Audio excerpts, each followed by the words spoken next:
CEO mister Anisur Rahman আমাদের সাথে আলোচনার মাধ্যম দিয়ে ঠিক করলেন গ্রাম বাংলার পিছিয়ে পড়া মানুষজনের যে সমস্ত বাচ্চারা আছে তাদেরকে শহরি শিক্ষার কায়দায় শিক্ষিত করতে, তাদেরকে মনে সাহস জোগাতে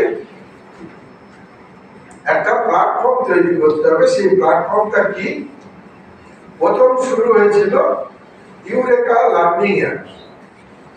কারণ শহরে অনেক রকম লার্নিং অ্যাপস আছে যেটা গ্রাম বাংলার ছেলে মেয়েদের মধ্যে নেওয়ার সামর্থ্য নেই। অনেকের স্বাদ আছে কিন্তু সাধ্য নেই, কারণ বাজেটটা অনেক বেশি। তাই আমরা চিন্তা ভাবনা করলাম অল্প বাজেটের